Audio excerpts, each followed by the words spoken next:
Four Bora XBO, on en parle dans cette vidéo.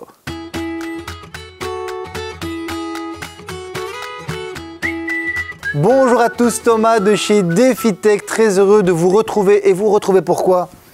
Pour ça, parce qu'on nous l'a demandé énormément, évidemment, on va parler du four Bora XBO. Alors il a défrayé tous vos réseaux sociaux, je pense. Alors on l'a ici en démonstration, donc il fonctionne. C'est notre four de démo. Okay, donc on l'a vraiment montré complet comme ceci, avec la platine perforée pour le four vapeur, la platine normale, la petite platine comme ceci, ça c'est anti-adhésif, le plateau. Je vais enlever tout ça et je vais vous expliquer en quoi consiste ce four. Alors le four Bora XBO, c'est un four combiné vapeur. Ok, donc c'est un four normal, un four traditionnel. On va le mettre en route après. C'est un four vapeur seul, mais c'est également un four combiné vapeur. Ça, c'est une première chose. Deuxième chose très importante, il est surpuissant. Il est raccordé en triphasé. Il est raccordé ici en triphasé 400 volts. C'est également un four avec une arrivée d'eau directe, donc il est connecté au mur. Et il est également connecté à l'évacuation. Donc vous avez en fait une arrivée d'eau en permanence et vous avez une évacuation d'eau ici en permanence. Donc on peut considérer que c'est un four combiné vapeur semi-professionnel. C'est ça en fait toute la nuance en fait dans ce four, d'où le fait qu'il a ce prix, on vous mettra le lien en bas. C'est un four semi-professionnel pour les particuliers. Alors maintenant, on va détailler un petit peu plus. Enceinte en inox, on va commencer par l'extérieur. Ce qui a fait son succès et ce qui fait qu'il est vraiment très différent des autres fours, c'est déjà son look en fait. Le fait qu'il ait ce cadre autour qui le rend relativement unique sur le marché. Il est très particulier. Alors on aime ou on n'aime pas. On trouve que c'est vraiment très original.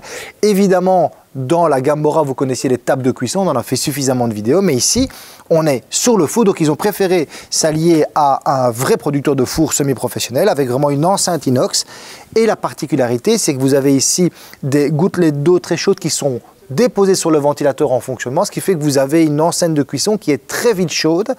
Et donc, il monte aussi très vite en température. C'est ça toute la différence. À noter, s'il vous plaît, que nous l'avions raccordé avant sur l'eau de ville, sans filtre de calcaire. Okay, parce que Bora, pour une raison que j'ignore, au moment où je tourne la vidéo, n'a pas encore de filtre calcaire. On a mis un filtre anti-calcaire avant, juste après, parce que sinon le four était un petit peu blanc après. Ça nous a fameusement facilité la vie.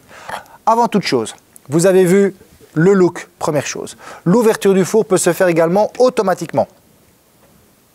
Okay. Et vous verrez en fonctionnement, quand il est en fonctionnement également, il aspire l'air parce que vous avez une particularité. Regardez bien le bandeau du haut, vous savez le lever.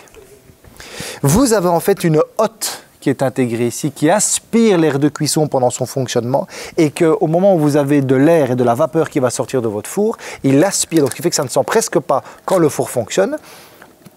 Et en plus, à un moment d'ouvrir la porte, au lieu que la vapeur monte dans votre four, il aspire à l'intérieur. Et donc, vous avez également un filtre anti-odeur pendant le fonctionnement de votre four. Vous entendez la hotte qui se met en fonctionnement. Je ne sais pas si vous l'entendez. Ce filtre est à changer tous les ans. Ok, je vais vous montrer à quoi ça ressemble. Regardez ça, voilà. Vous avez ce genre de filtre qui existe également dessus. Voilà. Et donc, vous remettez le filtre à l'intérieur du four, ce qui fait que vous avez donc un four combiné vapeur avec une hotte intégrée pour le four, qui aspire les vapeurs, etc. dedans. Donc c'est extrêmement bien fait. À noter qu'au niveau de l'installation, il faut nous faire confiance parce que d'une part, le triphasé, l'arrivée et l'évacuation d'eau, il y a une position spéciale à faire et il faut bien ventiler la colonne, évidemment, pour ce type de four. Ça, c'est pour le fonctionnement en général. Mais c'est quoi l'idée de base? On va se mettre un petit peu plus sur le mode d'emploi ici, vous allez comprendre. Vous avez tout d'abord la fonction manuelle. Alors la fonction manuelle, vous savez régler si vous avez envie vous-même l'humidité et la température, soit ici ou soit tout simplement en modulant, voyez, hop là, en modulant l'humidité, voyez, et la température. Si vous êtes d'accord avec ça, on démarre le four. Tout de suite, il est en préchauffage rapide. Donc là, on a demandé 173 degrés pour 100% d'humidité. Vous savez régler, si vous avez envie, le minuteur. C'est logique et n'oubliez pas que vous avez une sonde thermométrique, mais je vais vous montrer ça juste après. Vous avez compris la fonction manuelle, vous savez le faire en four normal. Donc vous vous dites, tiens, j'ai juste une tarte à faire à 180 degrés pendant 2 heures. C'est un peu beaucoup, mais 180 degrés pendant 20 minutes, il sait le faire. Et même sans vapeur ou avec vapeur. Maintenant, quand vous avez un four combiné vapeur. Et je l'avais expliqué pour les fours combinés micro-ondes également. Nous avons des programmes automatiques. Regardez cet écran parce que c'est quand même assez impressionnant. Regardez ça. Voilà. Si on va par exemple sur une volaille, par exemple, on peut prendre une dinde. Hop, ici, vous savez noter escalope de dinde ou alors on va aller sur une oie. Voilà. Une oie rôtie par exemple. Ok, il vous conseille de mettre la sonde dedans, 2h30. En fait, l'idée de ce four, c'est de vous aider clairement et donc d'utiliser au maximum le four dans sa totalité. Vous avez l'astuce de pro, il vous donne toutes les astuces, les plaques à utiliser. En fait, c'est un four qui est soit manuel, évidemment, ou soit complètement automatique. Allez, je vous en montre une que j'utilise quand même pas mal parce qu'au magasin, on a produits et boulangerie.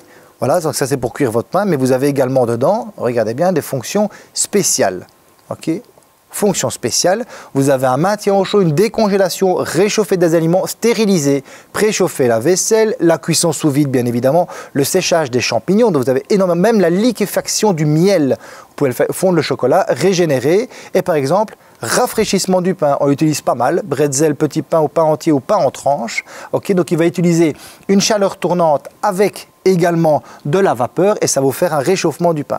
Ça c'est l'idée, mais ils ne se sont pas arrêtés là non plus parce que d'une part vous avez vos favoris, vos classiques comme le four, tout ce qu'il y a de plus normal dedans, mais pour ceux qui avaient peur de s'y perdre, des premiers pas où il sait en fait vous faire découvrir comment fonctionne votre four. Donc il a mis en fait ici un mode d'emploi directement dans votre four. Donc ça c'est une astuce assez bien faite. Ça c'est une première chose. On va le mettre en fonctionnement pour que vous puissiez le voir tourner. On va mettre 100 degrés et vous allez voir la montée en température, à quelle vitesse ça peut se faire. C'est parti. On appuie ici. La vapeur est en cours d'aspiration. Ouvrez la porte sans attendre. Non, je préfère que ça aspire. Et en fait, il va créer presque une dépression à l'intérieur du four. Et la porte s'ouvre automatiquement. Et on a très très peu de vapeur qui en sort. Ça, c'est une immense particularité que vous avez dans le four. C'est que vous avez un peu de vapeur, mais beaucoup moins que dans les autres fours. Et vous avez effectivement l'enceinte inox comme dans un Vidzouk et dans un Gaggenau, qui est extrêmement facile d'entretien. Autre chose importante à savoir pour ceci, c'est que vous avez une sonde. Je la prends parce que évidemment le four est chaud, il est déjà monté à 100 degrés. Vous avez une sonde et n'oubliez pas qu'en fonction de nettoyage, la sonde doit être enlevée. Il faut suivre toutes les instructions dessus, mais c'est une sonde à 4 points que vous venez piquer dans la viande et vous savez à ce moment-là vous en servir. Et elle est prévue pour rester dans le four, donc on la prend et on la replace sur, et évidemment, je vais le faire sans ça, c'est un peu chaud. Voilà, on la replace sur son support, on vient caler le câble ici. J'aurais dû le faire avant. Allez, hop. Voilà. Comme ça, c'est plus facile. Quand vous avez terminé la cuisson est terminée, il va vous mettre un petit indicatif ici, séchage recommandé. Il va sécher votre four, nettoyer l'eau, etc. dedans, c'est extrêmement bien fait. Faites-le, vous allez voir, ça dure 12 minutes 30. Avant que je vous montre le système d'entretien que vous avez, je vous montre ceci. Pour les programmes automatiques, que ce soit poisson, pommes de terre, etc., voilà, c'est très important que la plupart des fonctions qui sont mises à l'intérieur sont pour 4 personnes, c'est la norme. Si vous augmentez à ce moment-là, vous devrez un peu plus gérer le temps, mais c'est à la base, c'est pour 4 personnes. Aussi, on ne met pas de produits décongelés dans les programmes automatiques. Si vous devez décongeler des produits, à ce moment-là, vous avez dans spécial et vous avez d'abord le menu décongélation à faire. Et même dans le menu décongélation, vous avez en fait des légumes, du poulet et de la viande. Alors, ceci est presque une redite. Pourquoi il ne s'est pas ouvert? Voilà, on ouvre la porte du four. Parce que Gaggenau l'avait déjà inventé, donc ce n'est pas une nouveauté pour nous. Je vous montre tout de suite. Il a bien évidemment inclus le nettoyage automatique. Alors, c'était presque indispensable, je trouve. Attention, il dure 4h30. C'est presque la même chose dans les autres fours, qu'on soit bien d'accord. Il faut la descendre un peu plus bas. Voilà. Si vous nous suivez sur Instagram, de temps en temps, quand on fait des programmes de nettoyage, je le lance. Donc vous recevez avec le four ceci, il faut les commander après. Vous ouvrez et vous avez des capsules. Comme ceci. Voilà. Je ne vais pas l'ouvrir parce qu'on ne doit pas le nettoyer. Vous ouvrez, vous déposez un peu de poudre dans le fond du four. Le reste, vous retournez la capsule et vous venez la clipser dans la grille. C'est pour ça que vous avez ce petit trou-ci. Ok, on enlève également les grilles qu'il y a dedans. Les grilles ici passent au lave-vaisselle. La grille amovible ici en dessous passe au lave-vaisselle. Vous enlevez et vous laissez votre four aller et il va créer une douche. Mais une douche dans tous les sens. En fait, vous allez nettoyer votre four et surtout, vous allez le désinfecter. Il va vous faire vraiment un nettoyage en profondeur. Donc, conclusion pour ce type de four, c'est que pour moi, Bora a quand même l'art de sortir des produits qui sont relativement haut de gamme et bien pensés. Donc pour le moment, vous savez que le four XBO est leur seul four, mais ça va un peu changer, vous allez voir, il va y avoir des petites modifications. L'idée, c'est quoi? C'est de vous proposer un des meilleurs fours du marché, très complet, donc four combiné vapeur avec raccordement à l'eau, évacuation de l'eau, en toute puissance, comme ça, on se démarque vraiment du marché. On peut dire qu'avec ce four 160, il se hisse dans une gamme qui est la gamme de chez Vizuc et Gaggenau. Et c'est pour ça que j'essaie de dire aux gens, attention, si vous voulez, est-ce que chez Gaggenau, les fours font 45 de haut? Maintenant, quand on regarde bien l'intérieur, allez, c'est presque l'intérieur d'un 45. Il est un petit peu plus grand, mais pas tellement plus grand, parce qu'évidemment, tout le système d'aspiration prend de la place. Mais on peut dire que maintenant, dans les fours combinés vapeur haut de gamme, on a Vizuc, on a Gaggenau et on a également Bora. Merci à tous d'avoir suivi cette vidéo. Comme ça, vous avez l'explication, le mode d'emploi 2.0, le cœur de cette chaîne au niveau du four XBO. Plus facile, c'est que vous veniez le tester en magasin. Il évacue son eau, etc. On teste ensemble et après, voilà, voir un peu ce que vous en pensez. Suivez-nous sur les réseaux sociaux. Abonnez-vous à cette chaîne YouTube, c'est très important. Les commentaires et nos autres réseaux sociaux, Facebook, nos autres réseaux sociaux, Facebook, Instagram, Pinterest et également TikTok, parce qu'on alimente pas mal en TikTok de mini-vidéos qu'on fait avec l'équipe. Donc voilà, à très bientôt pour d'autres vidéos. Ciao!